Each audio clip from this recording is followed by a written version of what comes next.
ಗುರುಗಣಾಧಿಪತಯೇ ನಮಃ.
ಮದುವೆ ಆಗಬೇಕಾದವ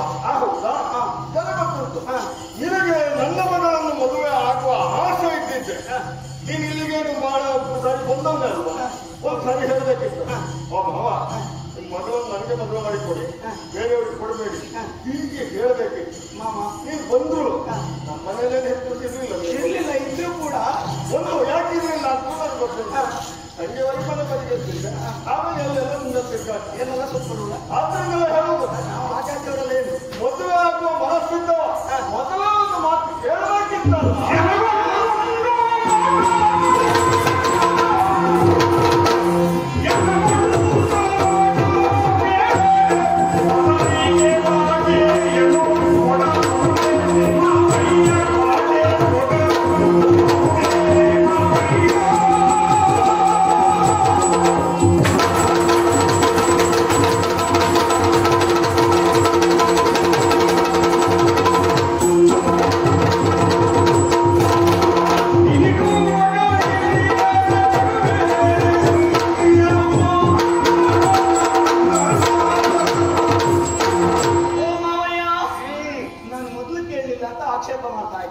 ಹೆಣ್ಣು ಬೇಕಾದ್ರೆ ಕೇಳಬೇಕಿತ್ತು ನೀನು. ಹೌದು, ನಮ್ಗೆ ಪ್ರಾಯ ಬಂದದ್ದು ಇತ್ತೀಚೆಗಲ್ವಾ, ಹಾಗಾಗಿ ಕೇಳಿಕಾಗಲಿಲ್ಲ.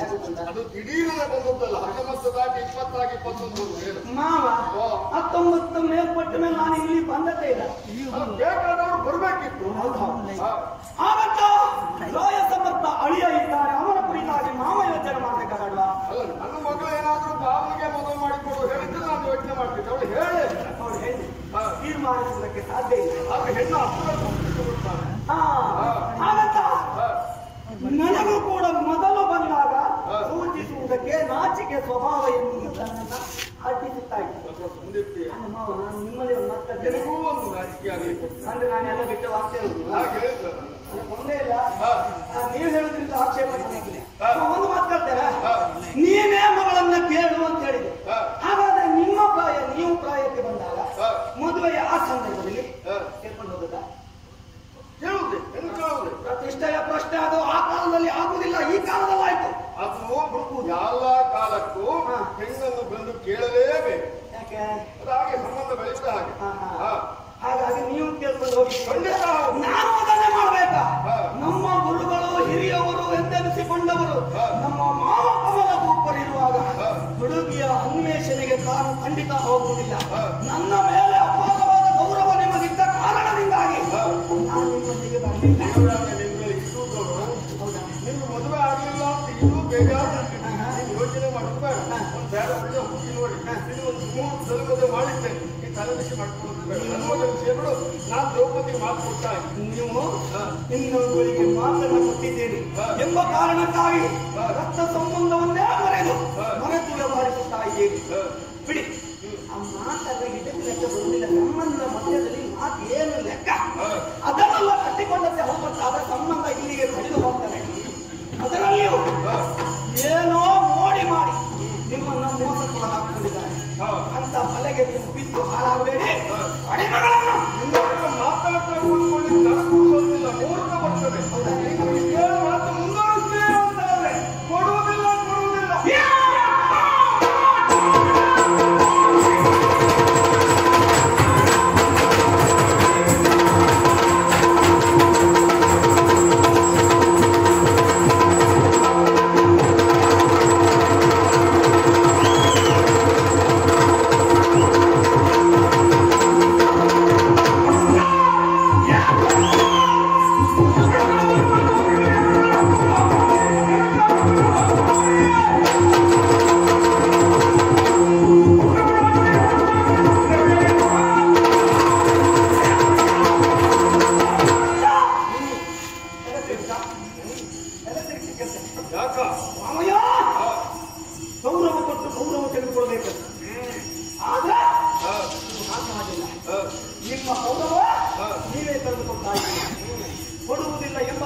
ಸ್ವೀಕರಿಸಿದೆ. ಅಷ್ಟು ಸುಲಭದಲ್ಲಿ ಬಿಡುವ ಕೌಲಿಕೆ ಅಂತ ಭಾವಿಸಲಿದೆ. ಏನು ಮಾಡ್ತೀವಿ ಈ ಹೊತ್ತ ನಿಮಗೆ ಯೋಗ್ಯ ರೀತಿಯಲ್ಲಿ ಮರ್ಯಾದೆ ಕೊಟ್ಟು ಮಾತಾಡೋಣ. ಇದೇ ಬಾಯಿಂದ ಸಂಭವಿಸಬೇಕಾದ ಅನಿವಾರ್ಯತೆ ಇಂದು ಪ್ರಾಪ್ತವಾಯಿತು. ನಾನು ಹೇಳಿದ ಪ್ರಕಾರವಾಗಿ ನಡೆದುಕೊಂಡ್ರೆ ಸರಿ. ಇಲ್ಲವಾದರೆ ಹೋದರೆ ನಿನ್ನ ಗಂಟೆ ಕಟ್ಟಿ ಮುಂದೆ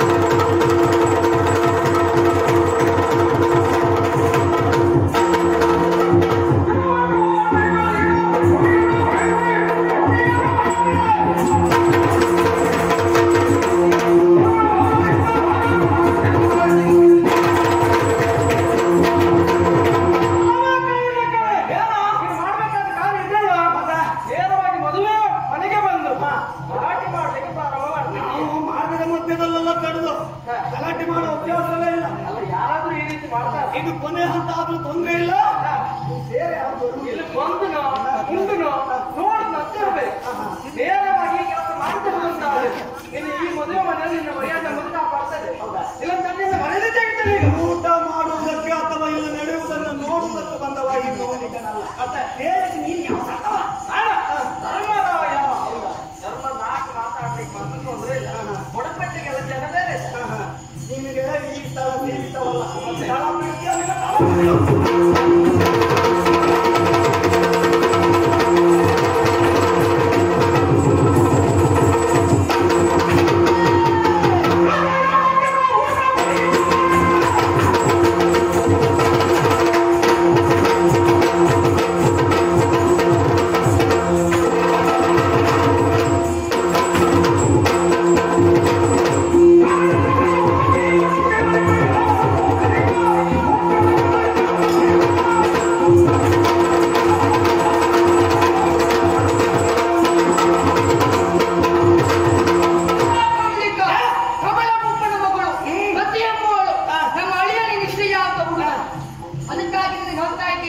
ಮದುವೆಗೆ ಬಂದಿದ್ಯಲ್ಲ, ಊಟ ಮಾಡ್ಕೊಂಡು ಹೋಗು.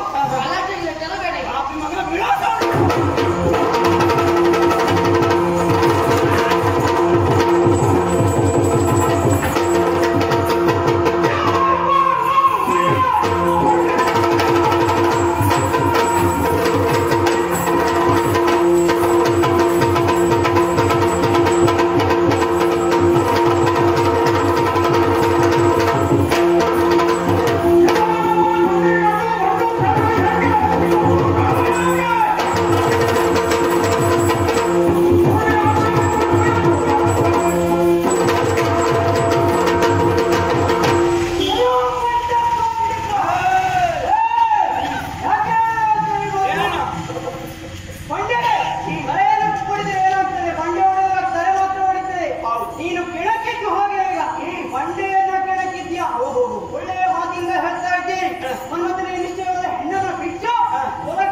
ಎಲ್ಲ ಸತ್ತದಿದ್ರೆ ಗಂಡ ಸತ್ತದಿದ್ರೆ ಅಥವಾ ಗಂಡ ಬಿಟ್ಟದಿದ್ರೆ ನೀನು ಹೋಗಿ ಕಟ್ಟಿಕೊಳ್ಳೋದು ಒಳ್ಳೆ. ಬಿಟ್ಟದ್ದು ಹೋದದ್ದೆಲ್ಲ ಕಟ್ಟಿಕೊಳ್ಳುವುದಕ್ಕೆ ಇನ್ನು ಹಾಗೆ ಏ ಮರ್ಯಾದೆ ನಾನು 10 ವರ್ಷ ಆದ್ರೆ ನೀವು ಮದುವೆ ಆಗಿಲ್ಲ.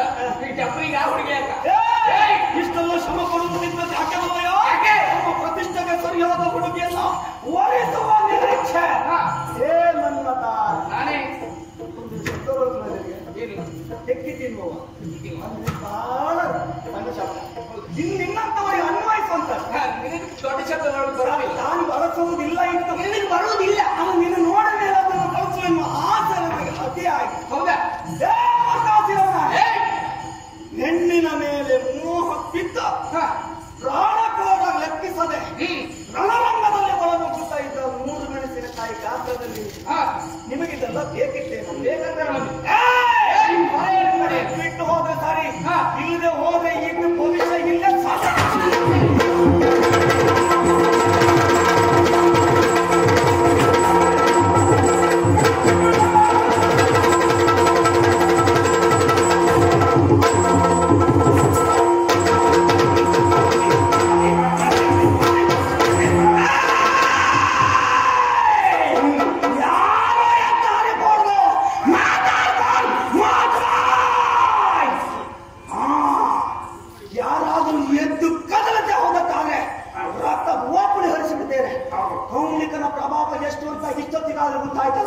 ಸ್ವಾಮಿ, ಈ ಭ್ರಷ್ಟರ ನಿರೀಕ್ಷೆ ನನ್ನದಲ್ಲ.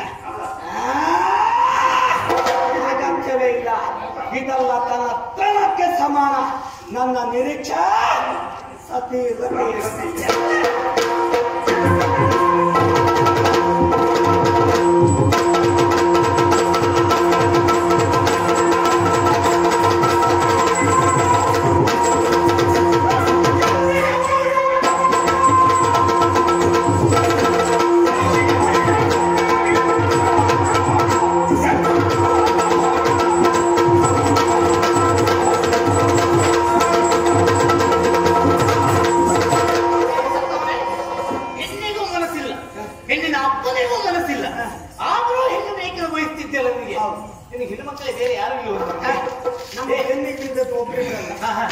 ನಾವು ಅದನ್ನು ಇಷ್ಟಪಟ್ಟವನ್ನೆಲ್ಲ ಇಷ್ಟಪಡುವುದೂ ಇಲ್ಲ.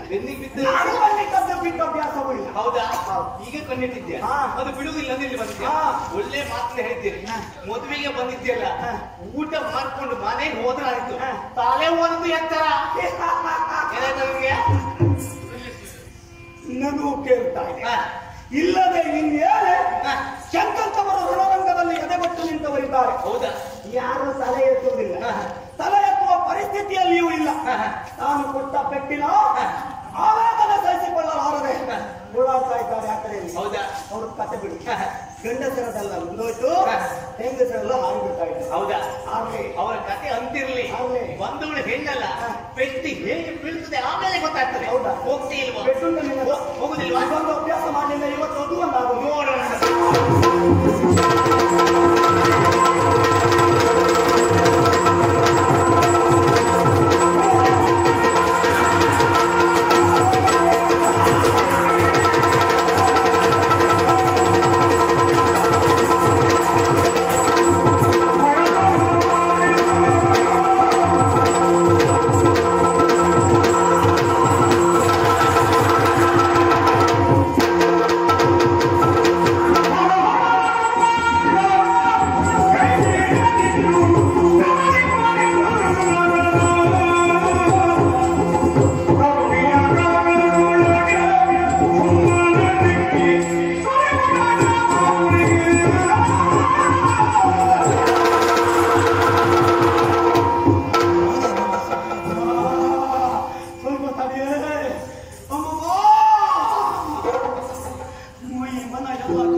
ಇನ್ನೆಲ್ಲ ಇವಳು ನಮ್ಮಾಗಿ ಎನ್ನುವುದಕ್ಕೆ ಎರಡು ಮಾತೇ ಇಲ್ಲ. ರಣರಂಗಕ್ಕೆ ಬೆನ್ನು ತೋರಿಸಿ ಓಡುವನವೇ ಹಣ ಹೇಳಿ ತಾನಾಗಬೇಕು. ಇಷ್ಟು ದಿನ ಪಟ್ಟ ಶ್ರಮಕ್ಕೆ ಅರ್ಥವೇ ಇಲ್ಲ. ಬರಬೇಕು ಇದುವರೆಗೆ ಸಾವಿರ ವೀರರ ತಲೆ ಸವರಿದ ವೀರನ ವೀರತ್ವ ಶಾಶ್ವತವಾಗಿ ಉಳಿಬೇಕು ಅಂತಾದ್ರೆ ರಣರಂಗದಲ್ಲಿ ಕೈ ಮೇಲಾಗಲೇಬೇಕು. ಹೆಣ್ಣಾಗಲಿ ಗಂಡಾಗಲಿ ಹೋರಾಟವೇ ಸಿದ್ಧ.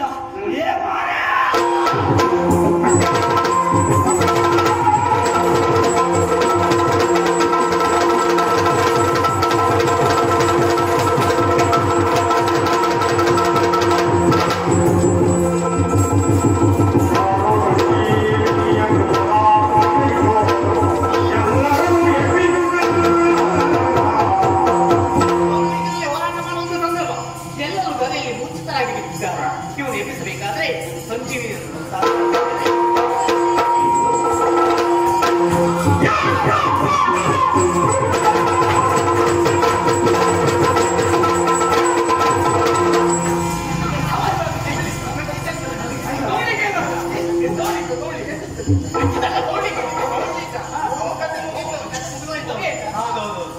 ಅದಕ್ಕಾಗಿ ಹಾರಾಟ ಮಾಡಿದ್ದ.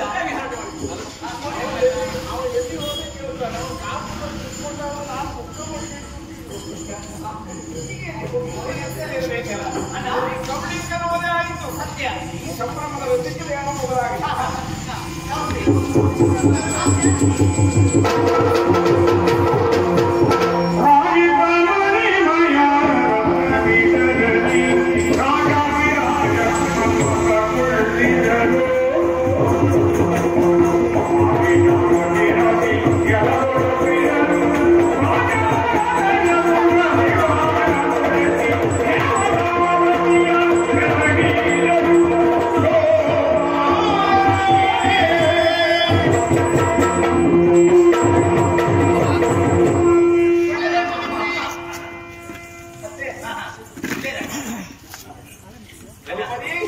ಇಷ್ಟೆಲ್ಲ ನಡೆಯಬೇಕೆನ್ನುವುದು ನನ್ನ ಸಂಕಲ್ಪ. ಇದೇ ನಮಗೆ ಆಶ್ಚರ್ಯ ಆಗಿದ್ದಾನೆ. ಈ ಕೌಲಿಕ ಸಾಯಬೇಕೆನ್ನುವುದು ಉದ್ದೇಶ.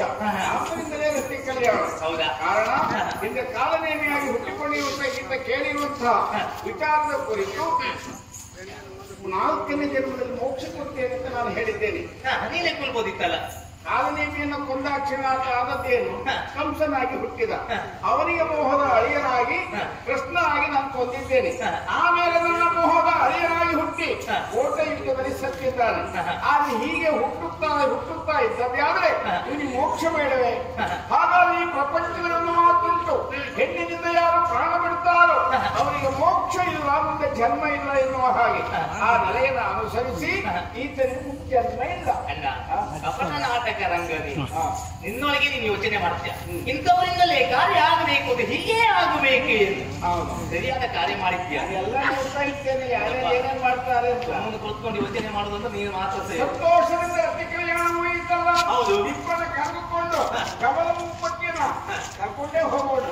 ಜೊತೆಗೆ ಇರ್ಬೇಕು ಮದುವೆ ಮನೆ ಕಟ್ಟಿ ಆದಿ ಸಣ್ಣ ಕೂಡ್ಕೊಂಡೇ ಹೋಗೋಣ.